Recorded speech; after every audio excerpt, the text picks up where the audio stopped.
Story 1, The Stranger in the Window. Emma had always enjoyed the peace of being home alone, especially on quiet Friday nights. With her parents out for the weekend, she settled in with a movie, the house dimly lit and cozy. Halfway through the film, she noticed movement outside her living room window. She brushed it off as her reflection in the darkened glass and continued watching. But as the scene grew more suspenseful, she saw it again, a figure lingering in the shadows. Just beyond the window, she paused the movie and looked closer, squinting. Someone was standing in her backyard, facing the window, their face obscured by darkness. Her heart raced as the figure raised a hand, slowly waving as if they knew she was watching. She quickly shut the curtains, trying to calm herself. But then a soft knock echoed through the quiet room, followed by another, louder and more insistent.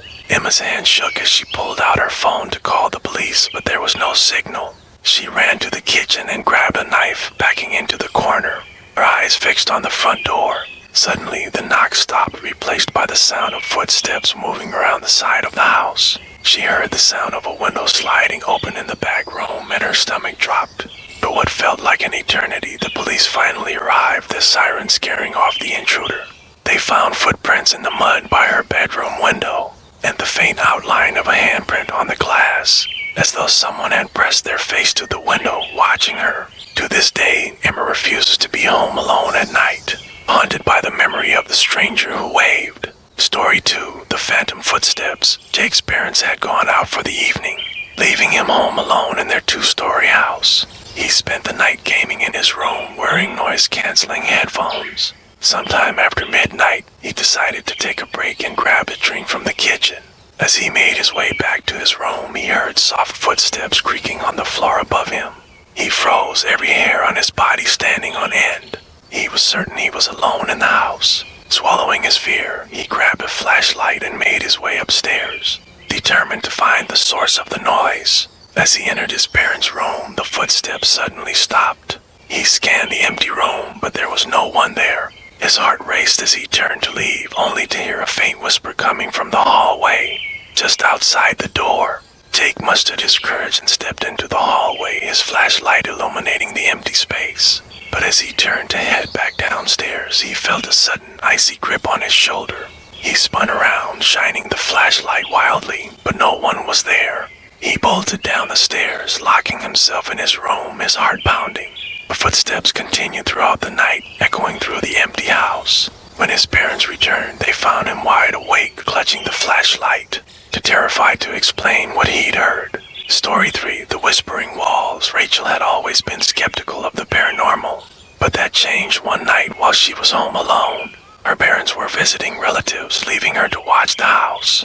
As she settled into bed, she heard a faint whisper like someone speaking just outside her door. She held her breath, straining to hear. The whispering continued, growing louder, though she couldn't make out the words. It sounded like several voices overlapping, their tones urgent, almost frantic. Gathering her courage, she opened her bedroom door and peered into the hallway. It was empty. She closed the door and returned to bed, but the whispers persisted, now coming from the walls themselves. She pressed her ear to the wall, and her blood ran cold as she heard her own name whispered back to her, followed by a chilling laugh. Panicking, she called her parents, but the call dropped before they could answer.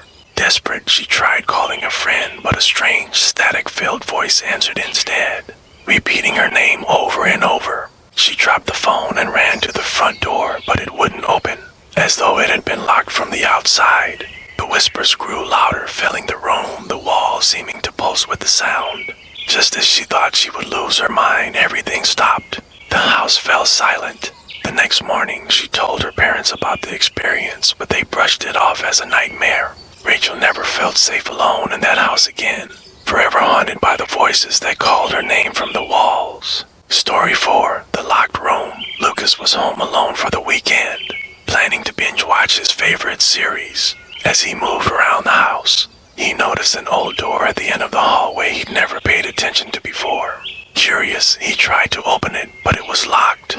At night, as he lay in bed, he heard a faint knocking coming from behind the door. It was soft, almost hesitant, as if someone were tapping gently from the other side.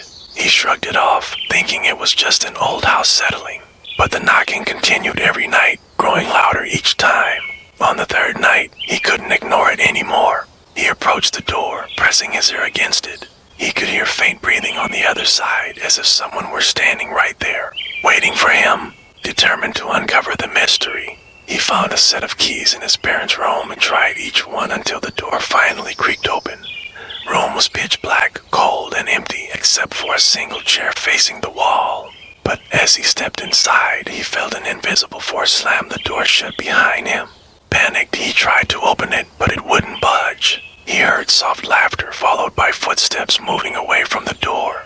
After what felt like an eternity, he managed to pry it open and stumbled out, only to find that the hallway was empty. Lucas never touched that door again, but every time he walked by, he could still hear faint knocking from the other side, as if something or someone was waiting. Story 5. The dark figure in the hallway. Mia was home alone on a stormy night, the rain battering the windows. She was curled up on the couch with a book, trying to ignore the flickering lights. Suddenly, a flash of lightning illuminated the hallway, and she saw a dark figure standing at the end just for a split second. She blinked, dismissing it as a trick of the light, but the feeling of being watched lingered. She decided to check the hallway just to be safe. As she stepped into the corridor, another flash of lightning lit up the house, and she saw the figure again, closer this time, just a few feet away. Her heart pounded as she backed away, keeping her eyes on the spot where the figure had been. But in the darkness, she could still feel its presence, an unsettling coldness filling the air. She retreated to her room, locking the door behind her, and called her best friend, hoping for comfort. As she spoke, she heard a faint tapping at her door. She froze, gripping the phone tightly. The tapping grew louder, then stopped abruptly. She listened intently, but all she could hear was her own rapid breathing. Suddenly, her friend on the phone gasped, "Mia, is someone standing behind you?" She spun around, but the room was empty. Terrified, she spent the rest of the night huddled under her blankets, praying for morning to come. To this day, Mia can't shake the feeling that something followed her that night. Something that still lingers in the shadows, waiting for her to be alone again.